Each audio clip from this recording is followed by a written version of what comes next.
But we begin tonight with the Republican Party refusing to take yes for an answer. After months of demanding that President Obama open up the health reform talks, invite the Republicans in, make it bipartisan, Republicans have gotten what they wanted. They've been invited to the White House for a bipartisan health summit next week. And it turns out they are super bummed about that. Obviously, it's pointless to talk because they've made up their mind and they're going to ram it through, whether we like it or whether the American people like it. That was the #2 Republican in the United States Senate, Jon Kyl of Arizona, who has spent much of the past month blasting President Obama and Democrats for engaging in a, quote, go-it-alone approach, behind closed doors and out of sight from the public. Well, now that the president has said okay to Jon Kyl, we'll open up the doors, let's do this in full sight of the public, Jon Kyl's other face is against it. Jon Kyl is now against the thing he has been demanding for a month. Senator Kyl is finding that being two-faced, being a hypocrite on this issue, is actually not a very lonely place to be. Many of Senator Kyl's fellow Republicans are now trashing the very invitation that they spent months asking for. Exhibit A, John Boehner. There has been no attempt, not one attempt, by the administration or the Democrats in Congress to actually sit down and work with us. Okay, that's argument from John Boehner, face 1. Here's the argument from John Boehner, face 2. I don't want to walk into to some setup. I don't know who's going to be there. I don't know how big the room's going to be. I don't know what the setup's going to be. I don't know how big the room's going to be. How big? John Boehner's second face has also been articulating Republicans' specific concern that the healthcare bipartisan summit will be televised. You know, is this a political event or is this going to be a real conversation? The concern is, of course, that it will be hard to have an honest conversation about the real issues when there are TV cameras everywhere. I think that is a reasonable concern. But John Boehner's other face begs to differ. The president, during the campaign last year, said that when we got to this part of the process, that it'd be a big open room and he'd invite the C-SPAN cameras in so the American people could see how this bill was coming together. I do think it's time to let the American people see what's going on. Republicans have been hammering President Obama for not holding televised negotiations on health care. And now that he wants to hold televised negotiations on health care, they're against it.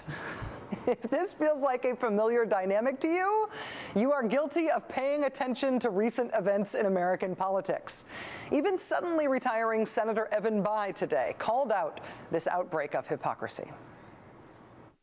2 weeks ago, the Senate voted down a bipartisan commission to deal with one of the greatest threats facing our nation, our exploding deficits and debt. The measure would have passed, but 7 members who endorsed the idea, actually co-sponsored the legislation, instead voted no for short-term political reasons. We will have much more on Senator Bayh's retirement later in the show. The chair of the Indiana Democratic Party is going to be here. But what Senator Bayh was pointing to there was that 7 Republican senators were for a bipartisan deficit commission until President Obama said he supported that same idea. The 7 then voted against it. Among them, Arizona Senator John McCain. Same thing happened when the Senate voted on a pay-go bill. 4 Republicans who had been fierce supporters of a pay-go rule after President Obama endorsed it ended up voting against it, against their own position. Among them, again, Arizona Senator John McCain.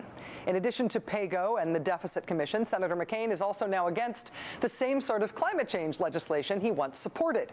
He also now opposes the repeal of Don't Ask, Don't Tell, even though he said he would reconsider it once military leaders were for it, which they are.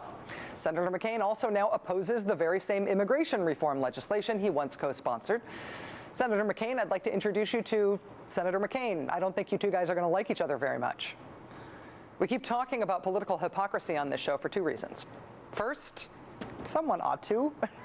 Even if politicians are not capable of feeling shame and embarrassment for raw hypocrisy, we in the media, I think, owe it to the country to at least make clear that politicians ought to feel ashamed and embarrassed about it.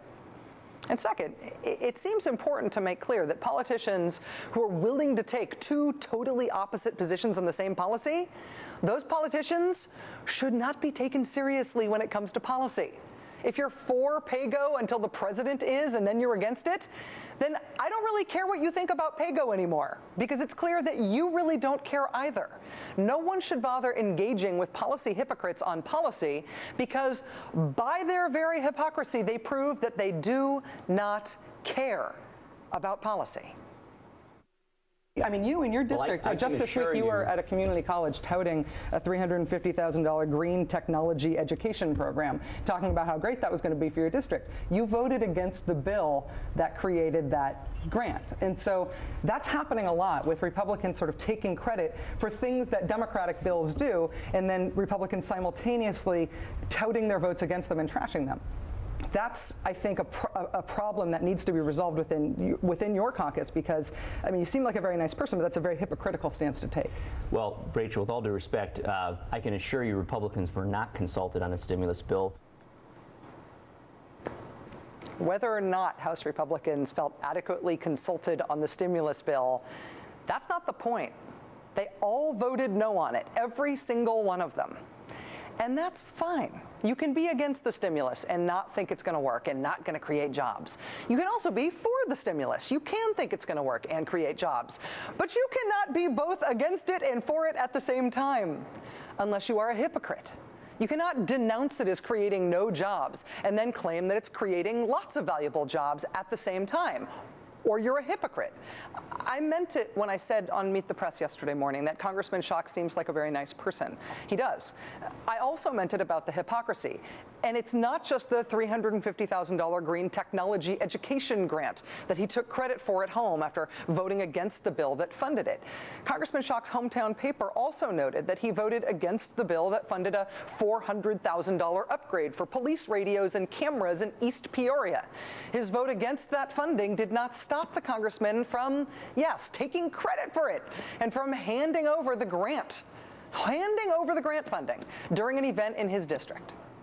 Now, look, again, you can be for the president's policies. You can think they're going to work and be good for your constituents. You can also be against those policies and not think they're going to work, not think they're going to be good for your constituents.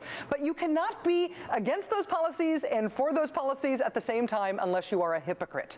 You can be for a deficit commission. You could be against a deficit commission. You cannot be a person who is both for and against a deficit commission, depending on who proposes it, unless you are a hypocrite. You can be for health reform negotiations being broadcast on television, or you can be opposed to health reform negotiations being broadcast on television. But you cannot simultaneously hold both of those positions unless you are a hypocrite. I will admit to being as cynical as anyone about politics and politicians. But even I am not so cynical that I don't think rank, two-faced, I believe it now I don't believe it hypocrisy shouldn't at least be embarrassing.